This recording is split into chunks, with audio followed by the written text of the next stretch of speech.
Alors, je vous ai dit, du coup, la question qui se pose, c'est, mais alors, à quoi servent les expérimentations si, quand on prend un médicament, il va être capable de greffer des symptômes qui vont finalement finir de dépeindre le portrait de la maladie? Et je vous avais dit, en effet, la grosse différence, c'est que dans un premier cas, vous allez administrer le médicament chez un malade, et donc ce malade est déjà pris d'assaut par un miasme aigu. Quand vous allez administrer le médicament, il va interférer avec le miasme qui est déjà présent, et donc permettre d'amplifier éventuellement ces symptômes. Si jamais il y a vraiment un effet homéopathique, il va pouvoir amplifier les symptômes avec lesquels il est réellement homéopathique. Donc ça, vous imaginez que son énergie va pouvoir s'écouler en utilisant les rampes de lancement déjà présentes et qui président à l'apparition des symptômes de la maladie. Et donc dans ce cas-là, ça va les guérir dans un deuxième temps. Soit ça va être suffisamment ressemblant mais pas complètement, et dans ce cas-là, ça va ouvrir de nouveaux canaux qui vont finalement forcer la force vitale à aller plus dans le sens de la maladie pour ouvrir des canaux d'énergie supplémentaires et dispenser ainsi des nouveaux symptômes qui appartiennent en fait à la maladie. Donc c'est pour ça que c'est très important de comprendre que lorsque le tableau arrive changé, ces symptômes sont importants parce qu'ils vont nous permettre de préciser l'image pathologique.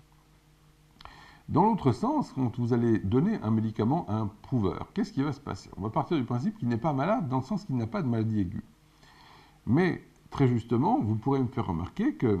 de toute manière, personne n'est exempt de l'activité d'un miasme quelconque. Et c'est là que ça devient très intéressant la discussion, et c'est pour ça que je voulais absolument compléter avec ce que j'ai dit hier, pour vous redire ça ce matin. C'est que si vous administrez le médicament à une personne saine, alors qu'est-ce qui va se passer? Eh bien, effectivement, le médicament va attaquer sa force vitale, se greffer dessus, forcer la force vitale à produire des symptômes, mais finalement, les symptômes qui ne vont être produits là ne seront que des symptômes dont le patient était déjà capable. C'est-à-dire que ce sont des symptômes qui vont être découlants de l'énergie qui va s'écouler dans les canaux activés ou pas. On revient à nos fameux canaux martiens, d'où la fameuse explication que les symptômes anciens de retour chez un patient sont aussi à mettre sur le compte du médicament, parce qu'on a pu réutiliser des canaux qui existaient, certes, mais là encore c'est sous l'impact du médicament. Et vous comprenez maintenant ce qui se passe, c'est que certains des symptômes de la substance ne vont pas être à proprement parler finalement des symptômes de la substance, si on peut dire, mais vont être adaptés à ceux du miasme. Et en effet, toujours en transposant l'exemple entre ce qui est aigu et ce qui est chronique, vous allez vous rendre compte que tout médicament possède des symptômes en fait qui sont mélangés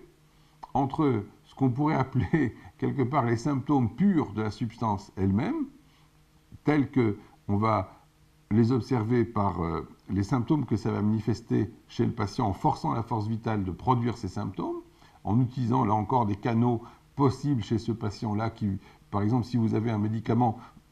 qui a électivement une action digestive, si vous testez ça initialement chez des personnes qui n'ont pas de spéciale susceptibilité digestive, vous avez très peu de chances de voir ces canaux s'activer.